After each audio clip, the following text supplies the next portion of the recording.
So, okay guys, we have a massive update because there's been a massive delay in our posting. Where we left off was we were leaving Atlanta to head to Texas for the rest of Steve's shows with Andrew James. First stop was north of Houston. Yeah, we're just north of Houston. Do-Si-Do, at right? Do-Si-Do, which is like known for their coffee, but they started doing live music, and that was a really great time. A lot of friends and family of Andrew's came out. And then after that, we went and finished off the Andrew James tour in Austin at a place called Geraldine's. Which that was a really cool like hotel venue restaurant. Yeah, and I believe it's in the Hotel Van Zandt. So Geraldine's was great. Geraldine's was great. Between those two shows, because halfway between Houston and Austin, like literally an hour and a half from each dead center, is Round Top, which is one of my favorite places in the entire world because it is such a unique, tiny little place that has so much creativity, so many incredible little businesses and inns, places you can stay, shops, makers, like so much stuff. And twice a year they have a massive antique show come through there, and that's kind of what they're known for. Yeah. So anyway, I've got a lot of friends down there, so between the Houston and Austin shows, they did a really cool little pop-up in Round Top. That's the way that the world goes round.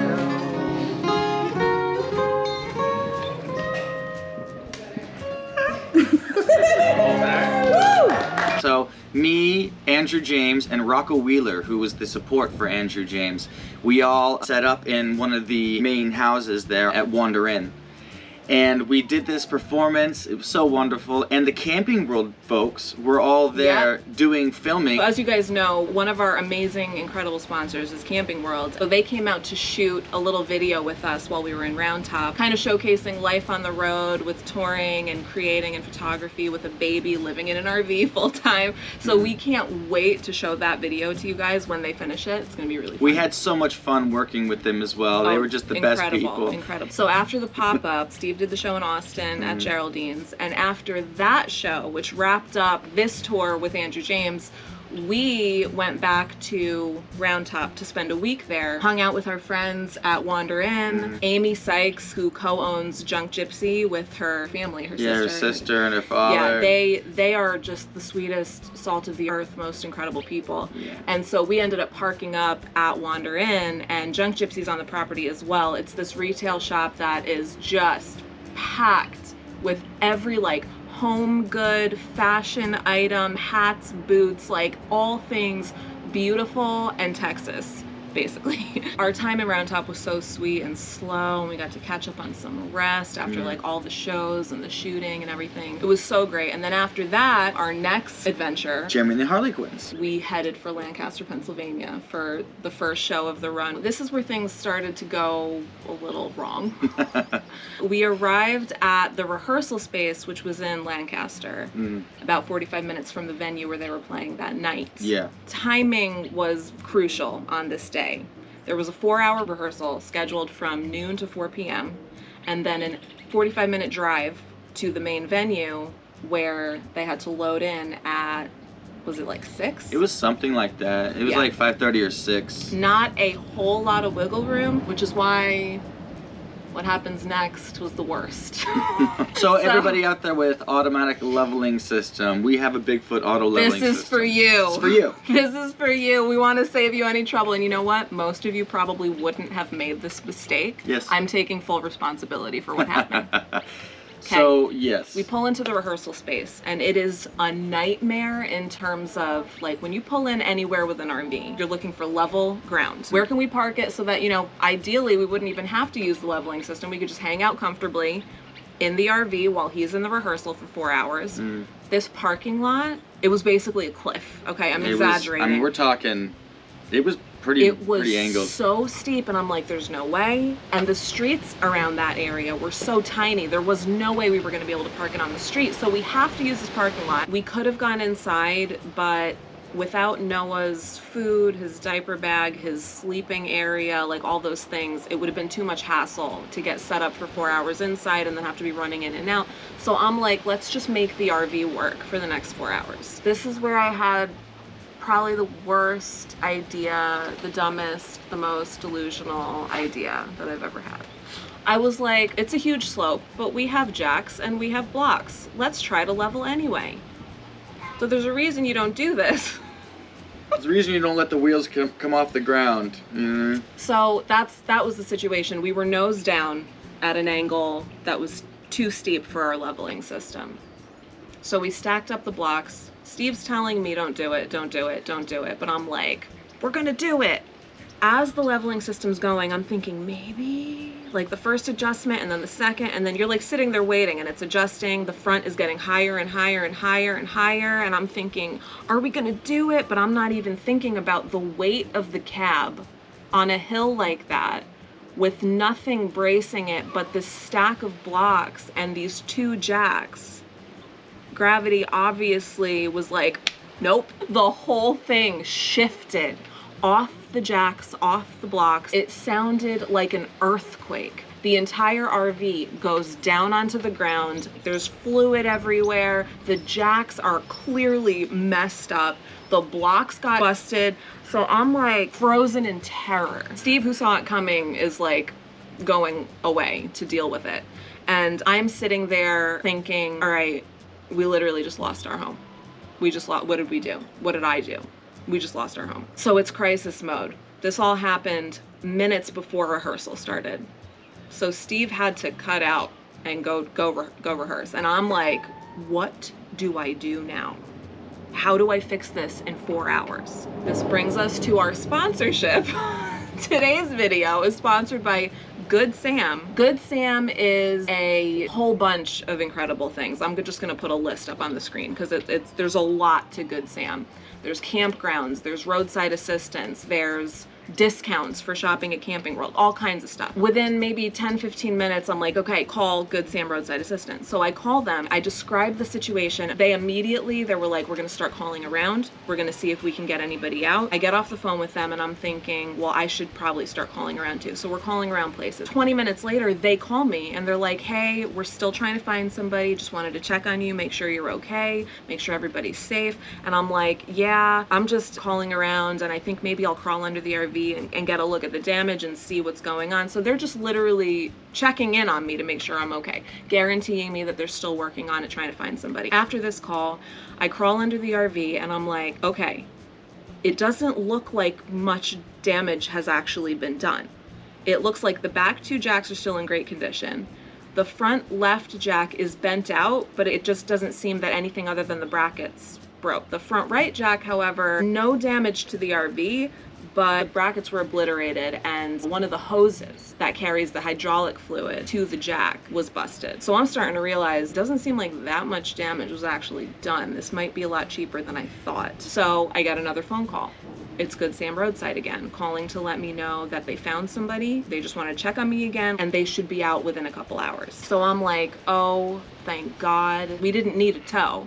Everything else was in working order. So we did just need a mobile mechanic. Fast forward a couple hours, Noah's taking a nap inside, like everything's safe. We're just not very level. The mobile mechanic shows up. Now we're down to the wire. Rehearsal's ending and the mechanic is on the ground trying to remove the front right jack, because if we could remove the front right jack, we'd be able to retract the other three and get on the road. I had also called Bigfoot Manufacturing, the company that makes the leveling system, and explained to them what had happened and tried to get pricing on parts. If that actual jack was damaged, it would have been $400 to replace, like between $400 and $500. If it was just the brackets and the hardware, it's like 12 bucks a pop, $4 here, $4 there. Like it'll add up, but it's little things. So I'm like crossing my fingers for this mechanic to tell me the jack is okay. And he did. The jack was okay. The only things I needed replaced were 2 front brackets, all the hardware that connects them, and the right hose that carries the hydraulic fluid. So that was incredible. The suspense of that moment, because the band is now getting in the car with their gear to head to the show,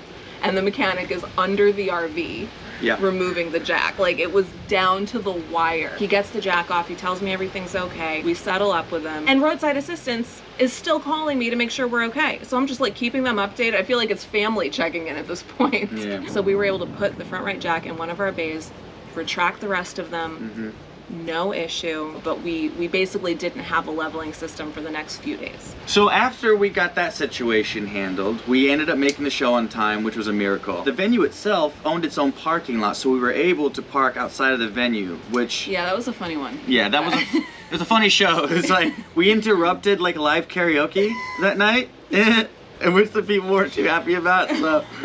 It was a weird mix of they didn't really seem to know we were coming, but they were also very accommodating. Yes. Like, as if they did know we were coming. They let us park, like, out front, right up against the building, plugged in with our slide out. Yeah. That's not typical. Obviously, we don't have our auto leveling system, so having that was incredible. From there, we moved on to New Jersey. We played Asbury Park. My mom came. Which is cool, because she's from New Jersey. Her mom came. We played at this classic venue. I cannot think of the name of it right now. But the guy that ran it was amazing. The people that came out were brilliant. It was just a lot of fun. Oh, and the sound in there. I remember thinking, oh my gosh, this sounds like studio recording. After playing New Jersey, we moseyed on to Norwood, Massachusetts, where we played the final show of the run. We played at a place called Fallout Shelter, which was incredible. The guy who ran it, and the whole team who ran it, were amazing, accommodating, wonderful show. From there, we found a Camping World location in West Boylston, which wasn't far from Norwood. And we were able to have the Camping World team, they took our RV in, they got the jacks all fixed up. We were there a few days, so they actually allowed us to park on the lot there for those few days. That particular location doesn't usually allow overnight parking because it's a packed lot. Yeah. And there's not really an official place, but we let them know what our situation was, and they were so sweet, so wonderful. Very accommodating. We were able to plug in. We had electricity the whole time. Like, we didn't have to dry camp or anything like that. They fixed everything for us. And anyone who's trying to get into a service center with their RV right now knows, like, it's tricky. It's tricky. It's tricky getting in fast. It's always a waiting list. Yeah. So we were so grateful for all the help that they gave us. And then as we were signing the paperwork, the work was done. A storm blew in. So snowing, blizzarding, basically outside. Yeah. So we didn't leave that night simply because of the snow. Just wasn't safe. There was another show in Brooklyn that we had to get to. Yeah, we had one more show of the run in Brooklyn. But we stayed one extra night and woke up the next morning to just a magical blanket of snow in the Camping World parking lot, and Noah had his first snow day. Yeah.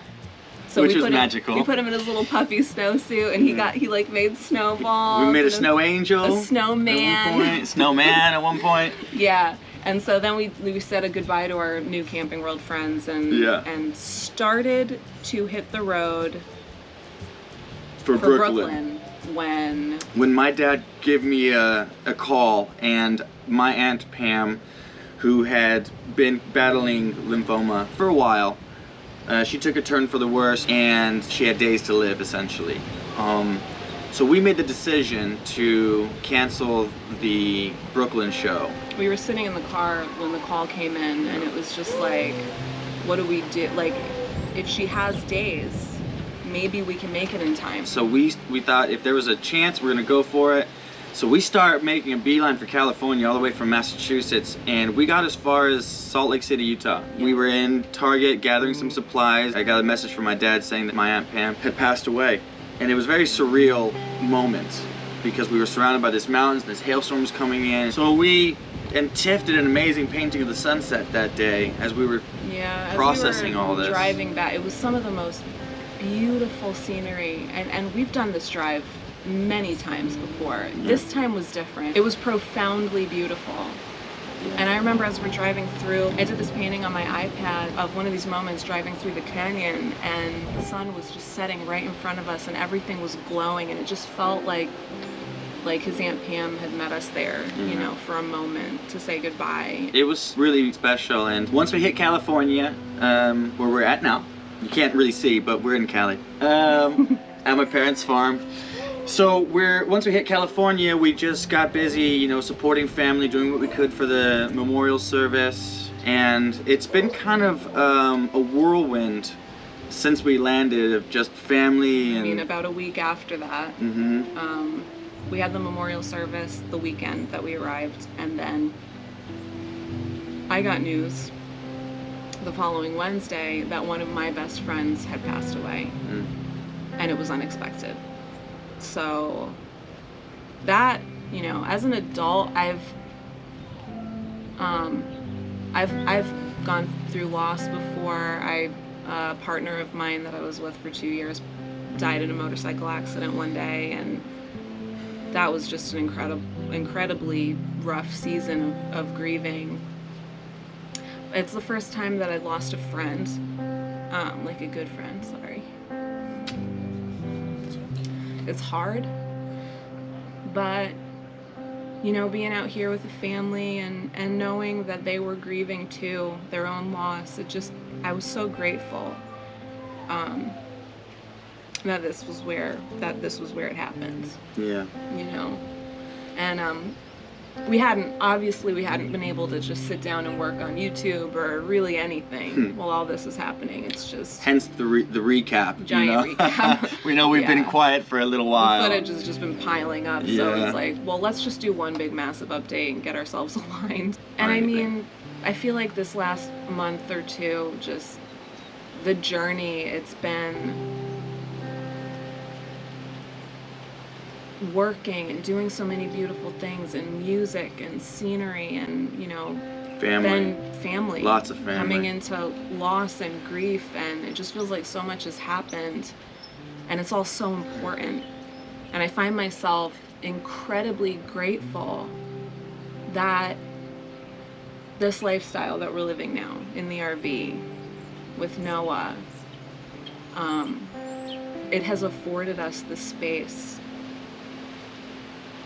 to be exactly where we needed to be. Exactly. You know, we wouldn't have been able to pick up and leave just like that if we were in a... Oh, the flights. Oh my gosh. Here comes Reese's.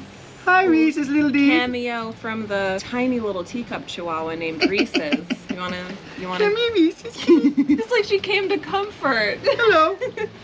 She's a very jittery, very old, sweet, very old little... It's just hilarious. Thanks, Reese's. Okay, well, I think she's here for the outro. And you might notice that we're sitting in a whole new setup. We're going to add that in the next video. We've got a new patio setup. Yeah, it's Camping World. Camping World. We're going to do a whole video on that, like setting it up and everything. And we can't wait to share that with maybe you guys. We'll have a cookout. We'll have a cookout or something. But we're, you know, please, again, thank you for watching. Thank you for subscribing and being a part of these journeys. And sticking around when there's a little bit of a gap. Yeah. We're going to try to be more regular, like truly. We're getting there. We're getting there. Yeah. So until next time.